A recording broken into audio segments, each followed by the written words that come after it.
آپ نے کبھی سوچا کہ امام حسن اور امام حسین کی 5-6 سال کی عمر تک کے واقعات تو ملتے ہیں، مگر اس کے بعد تاریخ میں ان کا ذکر تب ہوا جب ان کی شہادت ہوئی۔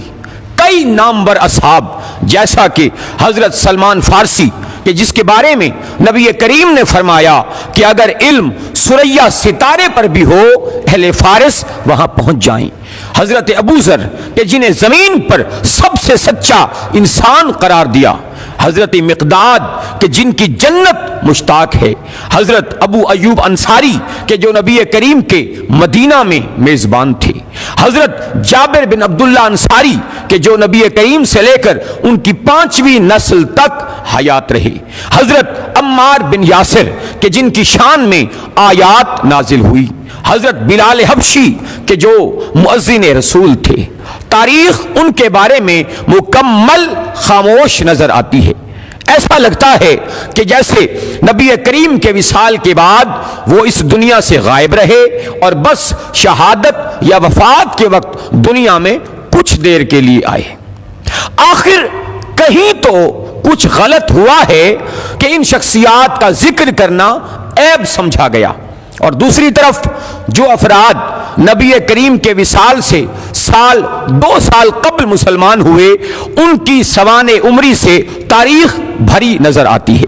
نبی کریم کے وصال کے بعد ایسا کیا ہوا کہ ان کی آل اور بہت سے اصحاب کو تاریخ نے مکمل نظر انداز کر دیا؟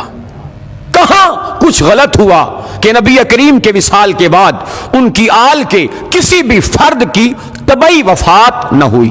تمام قتل ہوئے، اور قاتل بھی وہ کہ جو ان کے جد کا کلمہ پڑھتے نہیں تھکتے تھے۔ آج 14 صدیاں بعد بھی ہم جانتے ہیں کہ حسن و حسین جنت کے سردار ہیں۔ ایسا کیا ہوا کہ جنت کے طلبگاروں نے سرداروں کو انتہائی اذیت کے ساتھ قتل کر دیا؟ مورخ نے آخر ان تمام ہستیوں کو اتنا غیر اہم کیسے سمجھا کہ تاریخ اسلام میں ان کا حصہ ایک صحابی جتنا بھی نہیں رکھا؟ کربلا اچانک نہیں ہوئی، ایک طویل نفرت تھی جو دلوں میں پنپ رہی تھی۔ جوں جوں وقت گزرتا گیا نفرت بڑھتی رہی، اور ہر ہستی کے بعد دوسری ہستی پر پہلے سے زیادہ ظلم ہوتا نظر آیا۔ اتنی نفرت کہ اس مقدس گھرانے کی مطہرات پر ظلم کرنے سے بھی نہ چوکے۔ 6 ماہ کے بچے کا سر کاٹنا بھی ثواب سمجھا گیا، حالانکہ بدترین دشمن کے 6 ماہ کے بچے سے بھی کوئی دشمنی کا بدلہ لینے کا نہیں سوچتا۔ امت نے تو آل رسول پر ظلم کیا ہی تھا، مگر مورخین نے ان سے کہیں زیادہ ظلم کیا کہ جن کے فضائل تھے انہیں چھپایا، جبکہ ان کے دشمنوں کے فضائل سے کتابیں سیاہ کی۔ واقعہ مباہلہ میں بنص قرآن 5 ذوات مقدسہ میدان میں توحید کے گواہ بن کر پیش ہوئے، اور قرآن مجید نے انہیں صداقت کی سند عطا کی۔ واقعہ مباہلہ کے کچھ مدت بعد ان 5 ہستیوں میں بزرگ ترین ہستی کا وصال ہوا تو جنازے میں کتنے کلمہ گو تھے؟ پھر 75 یا 95 دن بعد اسی گھر کا دوسرا جنازہ رات کی تاریکی میں اٹھا، اور چند مخلصین کی موجودگی میں بڑی خاموشی اور مظلومیت سے دفن کر دیا گیا، اور نشان قبر تک مٹا دیا گیا جو آج تک نہ مل سکا۔ پھر اسی گھرانے کا تیسرا جنازہ 40 ہجری میں کوفہ سے آدھی رات کے وقت اٹھا، اور پشت کوفہ ریت کے ٹیلوں کے درمیان خاموشی سے دفن کر دیا گیا، اور مدتوں قبر کا نشان نامعلوم رہا۔